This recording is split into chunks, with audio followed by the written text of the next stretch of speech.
ಈಗಲೂ ನಡೀತಾ ಇದೆ. ಅವುಗಳು ಟಚ್ ಮಾಡೋ ಯೋಗ್ಯತೆ ನಿಮಗಿಲ್ಲ. ಆ ಕೈಗಾರಿಕೆಗಳನ್ನ, ಆಸ್ಪತ್ರೆಗಳನ್ನ ನಿಮ್ಗೆ ಟಚ್ ಮಾಡೋ ಯೋಗ್ಯತೆ ಇಲ್ಲ. ಪರ್ಮಿಷನ್ ತಗೊಂಡ್ರು ನಾವಂತ ಅವರಿಗೆ ಆ ರೀತಿ ಮಾಡೋದು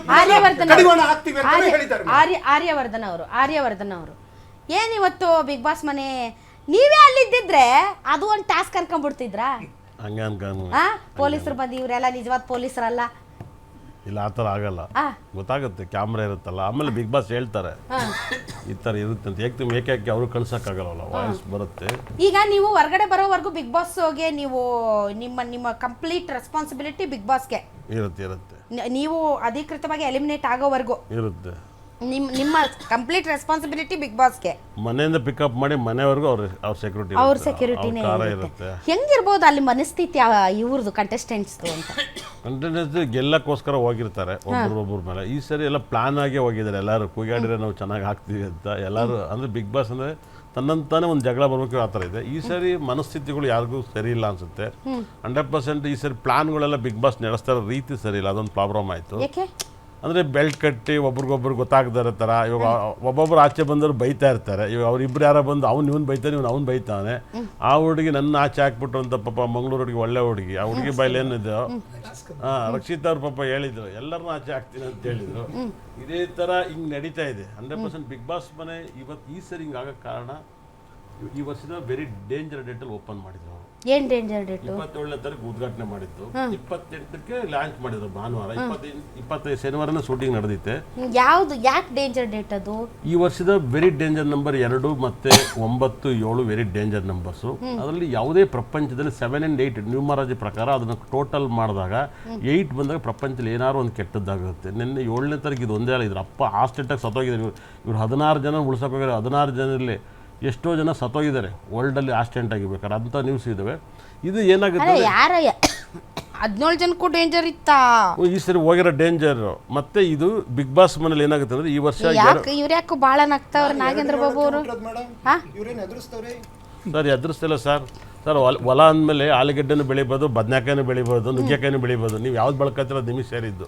ಹಾಗಾಗಿ ಸಬ್ಜೆಕ್ಟ್ ಅನ್ನೋದು ಯಾರಪ್ಪನ ಮನೆ ಸೊತ್ತಲ್ಲ. ಯಾಕಂದ್ರೆ ರಾಜಕಾರಣಿಗಳು ಮಾಡಿ ಸಂಸಾರ ಮಾಡ್ತಾರೆ, ಅಸ್ಟ್ರಾಲಜಿ ಮಾಡ್ತಾರೆ, ಸಿನಿಮಾ ನಟ ಸಿನಿಮಾದ. ಈಗ ಅಸ್ಟ್ರಾಲಜಿಯಲ್ಲಿ ಯಾರು ನಂಬಿಕೆ ಇಟ್ಟಿದ್ದಾರೆ ಅವರು ಅದನ್ನ ನಂಬಬಹುದು, ಬಿಡಬಹುದು. ಬಟ್ ನಿಮ್ಮ ಅಭಿಪ್ರಾಯ ಇದು ಈ ಡೇಟ್ ಅಲ್ಲಿ ಓಪನ್ ಮಾಡಿರೋದು ಯಾಕೋ ಚೆನ್ನಾಗಿಲ್ಲ ಅಂತ? ನನ್ನ ಅಭಿಪ್ರಾಯ ಇಲ್ಲ. ದೇವರು ನನ್ನನ್ನು ಇದನ್ನೇ ಹೇಳು ಅಂತ ಕಳಿಸಿದ್ದಾನೆ.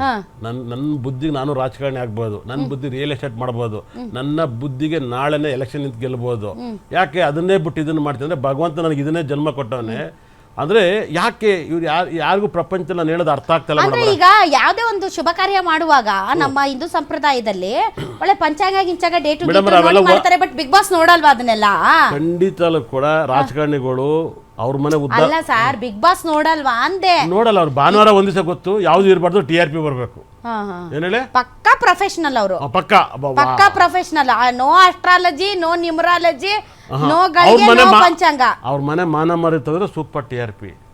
ಅವ್ರ ಮನೆ ಉದ್ಧಾರ ಮಾಡಿದ್ರೆ ಸರ್ ಇದು ಬಂದು ಬಿಗ್ ಬಾಸ್ ನ ಹಿಂಗ್ ಮಾನ ಮರಿ. ನಾನು ಹೇಳ್ತಿಲ್ಲ. ಇವಾಗ ನೋಡಿ ಮೇಡಮ್ ಹಂಗೆ ಕರ್ಕೋಗೋದು ಪಾಪ ಅಲ್ಲಿ ಮೇಡಮ್ ಅವರೇ. ಇವಾಗ ದೊಡ್ಡವ್ರು ಅಸ್ಟ್ರಾಲಜಿ ಹೋದ್ರು, ದೊಡ್ಡವ್ರು ನಾವು ಹೋಗಿದ್ವಿ. ನಮ್ಗೇನಾದ್ರು ಸ್ಥಾನಮಾನ ಸಿಕ್ಕಿರೋದು ಬೇರೆ ಪ್ರಶ್ನೆ. ಅಂದ್ರೆ ಸಿಕ್ಕಿದ್ಯಾ ಸ್ಥಾನಮಾನ ಬಿಗ್ ಬಾಸ್ ಸಿಕ್ಕಿರೋದ್ರಿಂದಲೇ ಅಲ್ಲಿಗೆ ಹೋಗಿದ್ದು. ಅಲ್ಲಿಗೆ ಹೋದ್ಮೇಲೆ ಕಡಿಮೆ ಆಯ್ತಾ? ಕಡಿಮೆ ಅಂತ ಏನಿಲ್ಲ, ನನಗೆ ಸಿಕ್ಕಿರೋದು ಅಲ್ಲಿಗೆ ಹೋಗಿದ್ದೀನಿ. ಹಾಗಾಗಿ ನನ್ನ ಪರ್ಸನಲ್ ಆಗಿ ಏನಕ್ಕೆ ಮಾತಾಡ್ತೀನಿ, ನೀವು ಸಿಕ್ಕಿದ ನಮ್ಮ ಅದೃಷ್ಟ. ಇಲ್ಲಿರೋರ್ಗೆ ಯಾರಿಗೂ ರಾಜಕಾರಣಿ ಮಾತ್ರ ಗೊತ್ತಿದೆ, ವಾಸ್ತವಾಂಶ ಯಾರಿಗೂ ಗೊತ್ತಿಲ್ಲ. ಅಂದ್ರೆ ಪ್ರಪಂಚವನ್ನ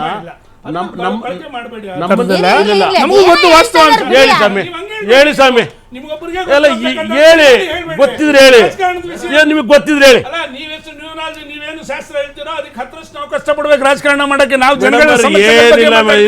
ಮಾಡಿ, ನೀವು ರಾಜಕಾರಣ ಮಾಡೋಣಾಗಾದ್ರೆ ನೀವಾಗ ರಾಜಕಾರಣ ಮಾಡ್ತಿಲ್ಲ, ಮಾಡಿ. ನಾಳೆಯಿಂದ ಈಜಿಯಾಗಿ ಮಾಡ್ಬೋದಲ್ಲ. ನಾವು ಏನ್ ಕಷ್ಟಪಡ್ತೀವಿ, ಮನೆ ಬಾಗಿಲು ಸಂಸಂದಿ ಗಲ್ಗಲ್ಲಿ ಸುತ್ತೀವಿ, ಹಂಗೆಲ್ಲ ಹೇಳ್ಬೇಡಿ. ನಾಗೇಂದ್ರ ಬಾಬು ಸರ್ ಕಷ್ಟಪಡ್ದೇನೆ ಮುಖ್ಯಮಂತ್ರಿ ಆದವರು, ಕಷ್ಟಪಡ್ದೇನೆ ಯುವರಾಜ್ ಆದವರೆಲ್ಲ ನಾವು ನೋಡಿದ್ದೀವಿ. ಬೇರೆ ವಿಚಾರ, ಬೇರೆ ವಿಚಾರ. ಒಂದ್ ನಿಮಿಷ ನಾವು ಬರ್ತೀವಿ ವಾಪಸ್ಸು. ದಿವಾಕರ್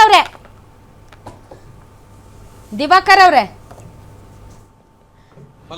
ಪಾಪ ಅವ್ರಿಗೂ ರಾಜಕೀಯ ಕೇಳಿಸ್ಕೊಂಡು ಇವಮ್ಮ ಏನು ಕೇಳುತ್ತಾ ನನಗೆ ಪ್ರಶ್ನೆ ಅಂತ ಪಾಪ ಕನ್ಫ್ಯೂಸ್ ಆಗ್ಬಿಟ್ಟಿದ್ದಾರೋ ಏನೋ. ದಿವಾಕರ್ ಅವ್ರು ನನ್ನ ಧ್ವನಿ ಕೇಳಿಸ್ತಾ ಇದೆಯಾ ನಿಮಗೆ? ಓ ನೋ, ಯಾವ ಆಡಿಯೋ ಕೇಳಿಸ್ತಾ ಇಲ್ಲ. ಸರಿ ಮಾಡ್ರಿ ಅದನ್ನ ಫಸ್ಟು. ಯಾರು ಬಂದಿಲ್ಲ ನಿಮಗೆ? ಓಕೆ ನೀಲೇಶ್ ನಿಲೇಶ್ ನೀಲೇಶ್ ಗೌಡ್ರು ನಮ್ಮೊಂದಿಗೆ ನೇರ ಸಂಪರ್ಕಕ್ಕೆ ಬಂದಿದ್ದಾರೆ. ಮೋಸ್ಟ್ಲಿ ಬಿಗ್ ಬಾಸ್ ಮನೆ ಮುಂದೆ ಕಾಯ್ಕೊಂಡಿರ್ಬೇಕು, ಮತ್ತೆ ಏನಾದರೂ ಸ್ಪರ್ಧಿಗಳನ್ನ ವಾಪಸ್ ಕರ್ಕೊ ಬರ್ತಾರ, ಅಟ್ಯಾಕ್ ಮಾಡೋಣ ಅಂದ್ರೆ ತಡಿಯೋಣ, ಮುತ್ತಿಗೆ ಹಾಕೋಣ ಅಂತ. ಸರ್ ಎಲ್ಲಿದ್ದೀರಿ ತಾವು ನೀಲೇಶ್ ಗೌಡ್ರು? ಕೇಳಿಸ್ತಾ ಇಲ್ವಾ? ನನ್ನ ವಾಯ್ಸ್ ಕೇಳಿಸ್ತಿಲ್ವಾ ನಿಮ್ಗೆ? ದಿವಾಕರ್ ಅವ್ರದ್ದು ಆಡಿಯೋ ಡೌನ್ ಮಾಡಿ, ನಮ್ಮ ಆಡಿಯೋದವ್ರಿಗೆ ಅದನ್ನು ಹೇಳ್ಕೊಡ್ಬೇಕು ನಾನು. ನೀಲೇಶ್ ಬಾಬು ಅವ್ರ ಆಡಿಯೋ ಕೇಳಿಸ್ತದೆ ಮೇಡಮ್, ಕೇಳಿಸ್ತದೆ ಹೇಳಿ. ನೀಲೇಶ್ ಗೌಡ್ರೆ ಎಲ್ಲಿದ್ದೀರಿ ತಾವು? ಕೇಳಿಸ್ತದೆ ಹೇಳಿ ಮೇಡಮ್ ಅವರೇ. ನಾವು ಜಾಲಿವುಡ್ನಿಂದ ಸ್ವಲ್ಪ ಒಂದು ಅರ್ಧ ಕಿಲೋಮೀಟರ್ ದೂರದಲ್ಲಿ ಇದ್ದೀವಿ, ಇಲ್ಲೇ ಇದ್ದೀವಿ. ಓಕೆ. ಇವರು ಪ್ರಶಾಂತ್ ಸಂಬರ್ಗಿ ಅವರು ತಮ್ಮ ಸೋಷಿಯಲ್ ಮೀಡಿಯಾದಲ್ಲೂ ಮತ್ತು ಬೇರೆ ಚಾನಲಲ್ಲೂ ನಾನು ಮಾತಾಡೋದನ್ನ ಕೇಳಿಸ್ಕೊಂಡೆ. ಅಲ್ಲಿ ಬಿಗ್ ಬಾಸ್ ಮನೆ ಮುಂದೆ ಏನು ಕನ್ನಡ ಪರ ಹೋರಾಟಗಾರರು ಹೋರಾಟ ನಡೆಸ್ತಾ ಇದ್ದಾರೆ, ಅವರೆಲ್ಲ ಟೋಕನ್ ಗಿರಾಕಿಗಳು ಅಂತ.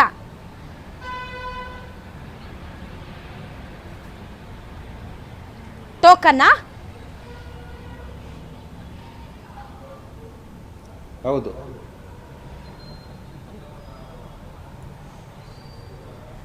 ಮೇಡಮ್ ಅವರೇ, ಅದು ಬೆಳಿಗ್ಗೆ ನಡೆದಾಗ ಇನ್ನು ಬೇರೆ ಒಂದು ಚಾನಲ್ ನಾನೇ ಇದ್ದೆ. ನಾನು ಅವ್ರಿಗೆ ಸಂಭಾಷಣೆ ನಡೆದದ್ದು. ಆ ವ್ಯಕ್ತಿ ಈಗ ಒಂದು ಎರಡು ವರ್ಷದಿಂದ ಬಿಗ್ ಬಾಸ್ಗೆ ಹೋಗಿದ್ರಲ್ಲ, ಆ ಸಮಯದಲ್ಲಿ ಅವರು ಒಳಗಡೆ ಏನು ವಿಚಿತ್ರವಾಗಿ ಆಡ್ತಿದ್ರು, ಮತ್ತೆ ಒಳಗಡೆ ಕನ್ನಡ ಪರ ಹೋರಾಟಗಾರರಿಗೆ ಕನ್ನಡಕ್ಕೆ